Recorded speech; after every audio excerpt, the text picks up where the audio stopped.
নাই যখন ছাত্র জনতা তরুণ যুবক এটা টের পেয়েছে। যুবকরা হচ্ছে টর্নেডোর মতো, ওরা সাইক্লোনের মতো। যুবকরা হচ্ছে স্রোতের মতো। স্রোত যেমন যেদিকে যায়, আপনারা নদী এলাকার মানুষ বুঝবেন, স্রোত যেমন তীব্র গতিতে ছুটে গিয়ে সবকিছুকে ভাসিয়ে নিয়ে যায়, যুবকরা হচ্ছে সেই স্রোতের মতো, যেদিকেই যায় সবকিছুকে তারা চুরমার করে দেয়। এই যুবক তরুণরা যখন টের পেয়েছে আমার বাড়ি ঘরের, আমার দেশের সব চুরি হয়ে যাচ্ছে, তারপরে তখন বলেছে ধরো চোরকে, ধরো স্বৈরাচারকে ধরো, তখন দেখা গিয়েছে ওই আপনার বাড়িতে চোর ডাকাত যেমন গৃহস্থ সজাগ হলে পালিয়ে যায়, ঠিক তেমনি দেখা গিয়েছে এই দেশের চোরেরা ডাকাতেরা জামাতের সাথে পালিয়ে গিয়েছে। কথায় কথায় বলতেন এটা আমার বাবার দেশ, আমি পালাই না। হঠাৎ করে দেখা গেল তিনি কাউকে কিছু না বলে চোরের মতো পালিয়ে চলে গেলেন। আপনারা কি আমার কথায় কষ্ট পেয়েছেন? অবাস্তব কিছু বলেছি? শহীদ মাওলানা মতিউর রহমান নিজামী, তিনি সহ ইসলামী আন্দোলনের আরো অনেক শীর্ষ নেতৃবৃন্দকে অন্যায়ভাবে মিথ্যা নাটক সাজিয়ে তাদেরকে বিচারের নামে অবিচার করে প্রহসন করে দুনিয়া থেকে বিদায় করে দেওয়া হয়েছে। শহীদ আল্লামা দেলাওয়ার হোসেন সাঈদ রাহিমাহুল্লাহ, তার মতো ব্যক্তিকেও কত আজে বাজে অপবাদ দেওয়া হয়েছে। ইবলিস পর্যন্ত সম্ভবত হেসেছে যে তোরা এত খারাপ কেমনে হইলি। আল্লাহ তাআলা যেন জালিমদের ব্যাপারে তিনি তার সিদ্ধান্ত কার্যকর করে দেন। আরো আসতে বলেন আমিন। রাত অনেক হয়ে যাওয়ায় আপনাদের কি কষ্ট হচ্ছে?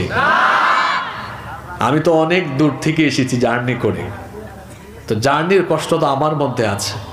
আপনারা তো টায়ার্ড হয়ে গেলে চলবে না, আপনারা আমাকে সাপোর্ট দিবেন তো? সাপোর্ট দিবেন তো? এক আমির সাহেবের এলাকায় এসেছেন আরেক আমির সাহেবের এলাকার মানুষ, কথা বুঝেন নাই? আমার বাড়ি কোথায় আপনারা জানেন?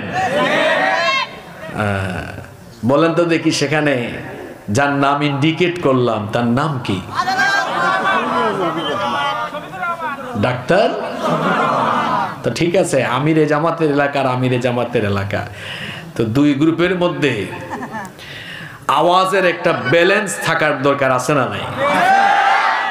আপনারা রেসপন্স করবেন তো? আমরা যেন শেষ পর্যন্ত ধৈর্য ধারণ করে আমলের নিয়তে প্রতিটি কথা শুনতে পারি। আল্লাহ আপনি আমাদেরকে সেই তৌফিক দেন। সম্মানিত উপস্থিতি, মহান আল্লাহ এই পৃথিবীতে আমাদেরকে কেন সৃষ্টি করেছেন? কি সুন্দর করে আল্লাহ তাআলা জবাব দিচ্ছেন, কেন আমি তোমাদেরকে দুনিয়াতে সৃষ্টি করেছি বান্দা শোনো। কোরআনে কারীমের 51 নম্বর সূরা সূরাতুয যারিয়াতের 56 নম্বর আয়াতে রব্বুল আলামিন কত সুন্দর করে বললেন, ওয়ামা খালাকাতুল জিন্না ওয়াল ইনসা ইল্লা লিয়া'বুদুন। I didn't create the mankind and jinkind except my worship. আল্লাহ বলছেন আমি জিন জাতি আর মানব জাতিকে আমার গোলামি ছাড়া অন্য কোনো কিছুর জন্য সৃষ্টি করি নাই। আমাদেরকে যার গোলামির জন্য সৃষ্টি করা হয়েছে, জোরে বলেন তো তিনি কে? আমরা আল্লাহর গোলামি করব, এজন্য সৃষ্টি করা হয়েছে। আমাদের পরিচয় আমরা গোলাম। আমরা শুধু গোলাম নই, গোলামের ঘরের গোলাম। আমাদের 14 গোষ্ঠীকার গোলাম। আল্লাহ তাআলার গোলামির দৃষ্টান্ত যেন আমরা প্রতিটি মুহূর্তে উপস্থাপন করতে পারি, এজন্য আল্লাহ তাআলা রেগুলার এমন একটি ইবাদত আমাদের জন্য ফিক্সড করে দিয়েছেন, যে ইবাদতের মাধ্যমে মহান আল্লাহর আনুগত্যের সর্বোচ্চ নমুনা প্রদর্শন হয়। সেই ইবাদতের নাম হলো সালাত, যেটাকে আমরা বলি নামাজ। আমরা যে আল্লাহর গোলাম, এটার সবচাইতে চমৎকার দৃষ্টান্ত উপস্থাপন হয় এই ইবাদতের মাধ্যমে। আমার দিকে তাকান, কেউ ডানে বামে তাকায়েন না। দেখেন তো নামাজে দাঁড়ান আপনারা কিভাবে? নামাজে দাঁড়ানোর সময় কি সিনা টান করে এরকম দাঁড়ান, না বিনয়ের সাথে দাঁড়ান? আল্লাহ তাআলা তো বলেছেন ওয়াকুমু লিল্লাহি কানিতিন, বিনয়ী হয়ে আল্লাহর সামনে দাঁড়াও। আমরা মাথা নত করে দিয়ে দাঁড়ালাম, আর দাঁড়ানোর সময় একজন আসামি যেমন সারেন্ডার করে, ঠিক তেমনি আসামির মতো সারেন্ডার করে গোলাম তার মালিকের সামনে দাঁড়াচ্ছে। কিভাবে? এই দুই হাত কাঁধ বা কান পর্যন্ত উঠায়া এমন ভাবে তাকবীর দিচ্ছে, এটা দেখে মনে হচ্ছে যেন বান্দা এই মুহূর্তে তার মালিকের সামনে নিজেকে একেবারে ছোট বানিয়ে অহংকার রিমুভ করে দিয়ে আসামির মতো সারেন্ডার করে তার মালিকের সামনে দাঁড়িয়ে গিয়েছে। আল্লাহু আকবার। তারপর দাঁড়াচ্ছে আর কথা বলছে। Salat is a conversation between almighty Allah and the slave. নামাজ হলো আল্লাহ আর বান্দার কথা বলার জায়গা। সুবহানাল্লাহ। এরপরে বান্দা রুকু দিল, মাথাটা একটু নুইয়ে দিল, তারপর রুকু থেকে দাঁড়ালো, সাজদায় যখন গেল তার নাক আর কপাল আল্লাহর কুদরতি চরণে লাগিয়ে দিয়ে এমন এক দৃষ্টান্ত উপস্থাপন করলো, এই দৃশ্য দেখে মনে হয় আর বান্দার মধ্যে কোনো অহংকার নাই, তার মধ্যে কোনো আমিত্ববোধ নাই, ঔদ্ধত্যপূর্ণ কোনো আচরণ নাই। সে গোলাম হয়ে গোলামের মতোই তার মাবুদের কুদরতি চরণে মাথা ঠেকিয়ে দিয়ে গোলামের উত্তম পরিচয় দিয়েছে। সুবহানাল্লাহ। যে ব্যক্তি আল্লাহকে সাজদা দেয় সে আল্লাহর বাধ্যগত, সে আল্লাহর আনুগত্যশীল বান্দা। আর যে ব্যক্তি আল্লাহকে সাজদা দেয় না সে অহংকারী। এটা আমার কথা নয়, কোরআনে কারিমে এটা বলেছেন কে? আল্লাহ। জোরে বলেন কে? আল্লাহ। আদম আলাইহিস সালামকে সৃষ্টি করার পরে সকল ফেরেশতাদেরকে আল্লাহ আদেশ করেছিলেন তোমরা আমার আদমকে সাজদা দাও। সবাই সাজদা দিয়েছিল, কেবলমাত্র একজন দেয় নাই। যে দেয় নাই সবাই আপনারা তার নাম জানেন, তার নাম হলো وَإِذْ قُلْنَا لِلْمَلَائِكَةِ اسْجُدُوا لِآدَمَ فَسَجَدُوا إِلَّا إِبْلِيسَ أَبَى وَاسْتَكْبَرَ وَكَانَ مِنَ الْكَافِرِينَ। আল্লাহ তাআলা বলছেন আর স্মরণ করো যখন তোমাদের রব ফেরেশতাদেরকে বলেছিলেন তোমরা আদমকে সাজদা দাও, ইবলিস ছাড়া সবাই সাজদা দিয়েছিল। ইবলিস সাজদা দেয় নাই, কারণ আবা, সে অস্বীকার করেছে, সে আল্লাহ তাআলার আদেশকে অমান্য করেছে। ওয়াস্তাকবারা, আল্লাহর সামনে অহংকার প্রদর্শন করেছে। ওয়া কানা মিনাল কাফিরিন, এবং সে কাফিরে পরিণত হয়েছে। খেয়াল করে আয়াত শুনুন, ইবলিস সাজদা না দেওয়ার কারণে এই আয়াতে আল্লাহ বললেন তার তিনটা ক্ষতি হয়েছে। এই তিনটা ক্ষতির সাথে ইবলিসের আরো দুইটা ক্ষতি হয়েছে। এক, সাজদা না দেওয়ার কারণে ইবলিসের মোট ক্ষতি হয়েছে 3 আর 2 হলো 5। এক সাজদা না দিয়ে ইবলিস ক্ষতি করলো কয়টা? আরো জোরে বলেন কয়টা? 1 নাম্বার অবাধ্য, সে বাধ্যগত নয়, আল্লাহর হুকুম অমান্য করলো, অস্বীকার জানালো। 2 নাম্বার সে অহংকার করলো। 3 নাম্বারে সে কাফিরে পরিণত হয়ে গেল। আর 4 নাম্বার হলো সে মারদুদ হয়ে গেল, জান্নাত থেকে বিতাড়িত হয়ে গেল। আল্লাহ অন্য আয়াতে বলেছেন ফাইন্নাকা রাজিম, নিশ্চয়ই তুমি অভিশপ্ত, নিশ্চয়ই তুমি বিতাড়িত। আর তার 5 নাম্বার যে ক্ষতিটা হলো সে হলো মালউন, সে হয়ে গেল অভিশপ্ত। খুব খেয়াল করে শোনেন আমার বাবারা, আমার ভাইয়েরা, একটা সাজদা না দিয়ে ইবলিসের ক্ষতি হলো মোট 5টা। 1 নাম্বার সে অবাধ্য, 2 নাম্বার সে অহংকারী, 3 নাম্বারে সে কাফির, 4 নাম্বারে মালউন অভিশপ্ত, 5 নাম্বারে সে হলো বিতাড়িত। ইবলিসের মতো দুনিয়াতে যারা আজান হলে পড়ে নামাজে গিয়ে আল্লাহকে সাজদা দেয় না, এরাও এই 5টা ক্ষতির সম্মুখীন হবে। যারা বেনামাজি, যারা নামাজে যায় না, এদের জন্য ক্ষতি কয়টা? আরো জোরে বলেন কয়টা? এদের 1 নাম্বার পরিচয় হলো, বেনামাজির প্রথম পরিচয় হলো সে আল্লাহর বাধ্যগত গোলাম নয়, সে হলো আল্লাহর অবাধ্য বান্দা। বেনামাজির 2 নাম্বার পরিচয় হলো সে হলো অহংকারী বান্দা। আজান হলে সে যদি সাজদা না দেয়, সে তো আল্লাহর সাথে অহংকার অধ্যতপূর্ণ আচরণ করলো। বেনামাজির 3 নাম্বার পরিচয় হলো, আল্লাহর নবী বলেছেন, মান তারাকাস সালাতা মুতাআম্মিদান ফাকাদ কাফারা, যে ব্যক্তি ইচ্ছে করে নামাজ ছেড়ে দিল সে কার সাথে কুফরি করলো? আস্তে বলবেন না, জোরে বলেন কার সাথে? বেনামাজির 4 নাম্বার পরিচয় হলো, ইবলিস যেমন জান্নাত থেকে বিতাড়িত হয়েছে, ঠিক তেমনি ভাবে বেনামাজিদেরকেও জান্নাতের গন্ধ তাদের নাকের ডগায় লাগবে না। বেনামাজিদেরকেও বলা হবে খুদুহু ফাগুল্লুহু সুম্মাল জাহিমা সাল্লু সুম্মা ফি সিলসিলাতিন যারউহা সাবউনা যিরাআন ফাসলুকু।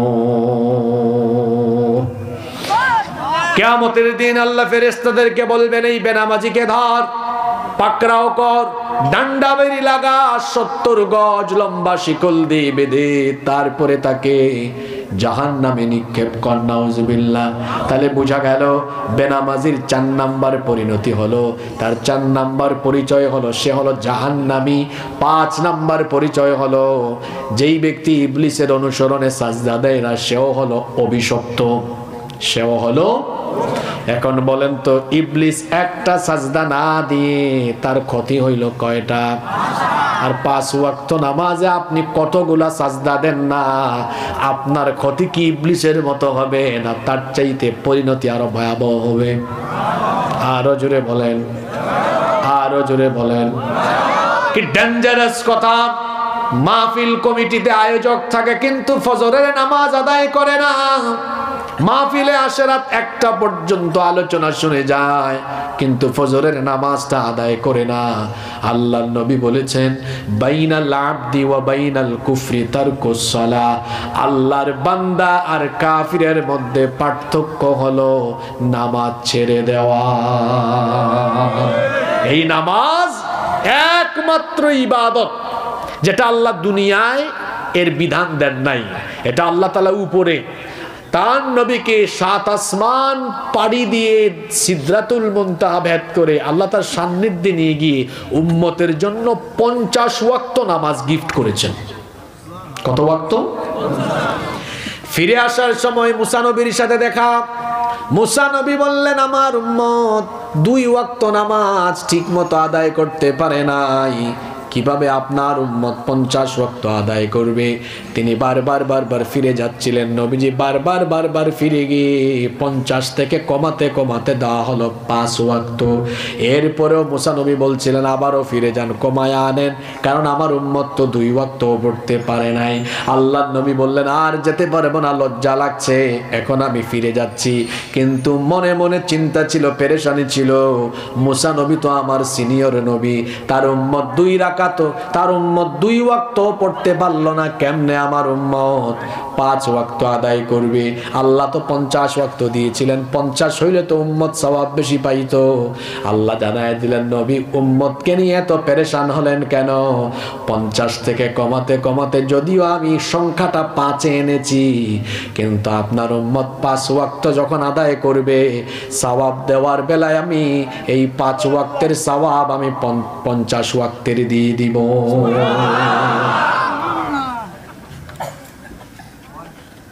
সালাত হচ্ছে আমাদের জন্য মেরাজ, এটা আল্লাহর সাথে কথা বলার জায়গা। আল্লাহ কথা বলেন। আর দেখেন নামাজের শিডিউলটা, আমার দিকে তাকান, কি সুন্দর শিডিউল দেখছেন। হ্যাঁ, ঘুমানোর আগেও আছে, ঘুম থেকে ওঠার পরেও আছে না? কেন? যেন বান্দা ঘুম থেকে উঠে একটা হাজিরা দেয়, আল্লাহ আমি তো তোমার গোলাম, এই যে তোমার সাজদা দিলাম, সুবহানাল্লাহ। আর মুয়াজ্জিন সাহেব যে ফজরের সময় ডাকেন, হাইয়া আলাস সালাহ, নামাজের জন্য আসো। হাইয়া আলাল ফালাহ, কল্যাণের জন্য আসো। আর আল্লাহ যেন ডাকেন, বান্দা কই ঘুমাইছিলি সেই 11টায় 12টায়, 5 ঘন্টা 6 ঘন্টা হয়ে যাচ্ছে, আয় না তোর সাথে একটু কথা বলি, আয় তুই নামাজে আয়, ফজরে আয়, আমি তোর সাথে কথা বলি। সুবহানাল্লাহ। আল্লাহ দুপুরের টাইমে আরেকটা নামাজ দিয়ে দিলেন, যোহর। আল্লাহ যেন বান্দার সাথে কথা বলার জন্য তাকে ডেকে আনতেছেন, তুই কই 5:30টায় আসলি একবার, এখন 1:30 বাজে, 8 ঘন্টা হয়ে গেল, তুই কি আমার সাথে আরেকবার কথা বলবি না, আয় তোর সাথে আবার কথা বলি। সুবহানাল্লাহ। 2 ঘন্টা যায় না, আসর হয়, আল্লাহ বলেন তোর সাথে কথা না বললে ভালো লাগে না, আয় না আবার কথা বলি। 1 ঘন্টা 1.5 ঘন্টা যায় না, আল্লাহ সূর্য ডুবার সময় আরেকবার ডাক মারেন, আয় না দিনের শুরুতে একবার কথা বলছিলাম, এখন আয় দিনের শেষে তোর সাথে আরেকবার কথা বলি। সুবহানাল্লাহ।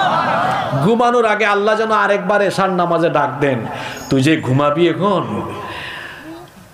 এটাই তো তোর জীবনের শেষ ঘুম হয়ে যেতে, আয় না ঘুমানোর আগে আরেকবার আমার সাথে কথা বল। এভাবে বান্দা ঘুমানোর আগে ঘুমানোর পরে দিনের বেলা আল্লাহ ডেকে ডেকে বান্দার সাথে কথা বলেন। সুবহানাল্লাহ। এটা যেন আমার নবীর সেই আকাঙ্ক্ষার বাস্তবায়ন। আপনারা কথা শুনতেছেন? কোন আকাঙ্ক্ষা? আল্লাহ আপনি তো আমাকে মেরাজে আনলেন, আমি আপনার সাথে কথা বলছি, আহারে আমার উম্মত গুলো যদি এভাবে আপনার সাথে কথা বলতে পারতো। আল্লাহ তো নবীজির মনোবাসনা বুঝেন। আল্লাহ বলেন, নবী আপনার উম্মতের এত টেনশন, এত চিন্তা উম্মতের, আপনার জান আপনার সাথে তো আমি আপনাকে এনে এখানে কথা বললাম একবার, আপনার উম্মতকে আপনি ভালোবাসেন, আমিও তো ভালোবাসি, আমি এদের সাথে ডেইলি কথা বলবো 5 বার। কয়বার? 5 বার। কই আপনি তো জান না। আল্লাহ ডাক দেন, আয়, আপনি যান না। আর যদি জিজ্ঞেস করি জান্নাতে কি যেতে চান, কেউ না বলবে না, সবাই বলবে হ্যাঁ আমরা জান্নাত চাই। এখন জান্নাত আপনি যেতে চান, আল্লাহ তো জান্নাতে আপনাকে দিতে চান। কারো বাড়িঘর যদি তালা দেওয়া থাকে, এটা খোলার জন্য কি দরকার? আল্লাহ আপনাদেরকে জান্নাত দেওয়ার জন্য রেডি। আল্লাহ প্রতিদিন 5 বার নামাজে ডাকেন, আয় বান্দা আয় আমারে সাজদা দে, আর তোর জন্য বানানো জান্নাতের চাবি আমার কাছ থেকে নিয়ে নে। সুবহানাল্লাহ। সেই নামাজের কোনো খবর আমাদের আজকে ওয়াদা করে যান, এই নামাজ আর কোনোদিন ছাড়বেন না। রাজি আছেন? যুবক ভাইরা কি রাজি আছে? যুবকরা বলে, হুজুর আমরা বুড়া হই তারপরে পড়বো। আমি বুড়া হব এর কোনো নিশ্চয়তা আছে? পৃথিবীতে তো আসার সিরিয়াল আছে, কিন্তু যাওয়ার কোনো সিরিয়াল। আজকের আলোচনা খুবই গুরুত্বপূর্ণ। আমাদের বর্তমান সমসাময়িক এই চলমান সময়ে আমাদের জন্য করণীয় অনেক কিছু আজকের আলোচনা থেকে বের হয়ে আসবে ইনশাআল্লাহ। আপনারা কি মনোযোগী থাকবেন? আপনারা কি মোনাজাতের আগ পর্যন্ত আমাকে সময় দিবেন? আল্লাহ আমাদেরকে কবুল করেন। নামাজ কি শুধু 5 ওয়াক্ত গিয়ে সাজদা দেওয়ার জন্যই ফরজ করা হয়েছে? জোরে বলতে হবে। নামাজ এটা শুধু ইবাদত নয়। নামাজ এটি যেমন ইবাদত, ঠিক তেমনি ভাবে এটি হচ্ছে মানুষের জীবন পরিচালনার প্রশিক্ষণ। কথা কি বুঝতে পেরেছেন? জীবন পরিচালনার প্রশিক্ষণ। মান আকামাস সালাতা ফাকাদ আকামাদ-দ্বীন। যে ব্যক্তি নামাজ কায়েম করলো সে যেন প্রকৃত অর্থে দ্বীন কায়েম করলো। এই গুরুত্বপূর্ণ কথাটা, এটা বুঝতে পারলেই আপনার মাথায় এটা আসবে যে নামাজের ভেতরে দ্বীন কায়েম আছে। কিভাবে? এটা কত গুরুত্বপূর্ণ কথা। যে ব্যক্তি নামাজ কায়েম করলো সে ব্যক্তি দ্বীন কায়েম করলো, কারণ নামাজের ভেতরে দ্বীন কায়েমের শিক্ষা দেওয়া আছে। শুধু তাই নয়, আমি আগেই বলেছি আজকের এই লাইনটা, এটা আজকের আলোচনার চুম্বক অংশ, মনে রাখবেন। পারলে কালকে এই এলাকায় আলোচনা করবেন যে গতকাল আলোচনা শুনলাম, এই কথাটা ছিল আলোচনার চুম্বক অংশ। কি সেটা? নামাজ শুধু ইবাদত নয়, ইবাদতের পাশাপাশি নামাজ জীবন পরিচালনার প্রশিক্ষণ। এই কথাটা মনে রাখতে পারবেন না? নামাজ জীবন পরিচালনার আবার বলেন নামাজ জীবন পরিচালনার, আরো একবার বলেন নামাজ জীবন পরিচালনার। অর্থাৎ আমার আপনার জীবনকে কেমনে চালাবো সকল অন্তর্নিহিত শিক্ষা এই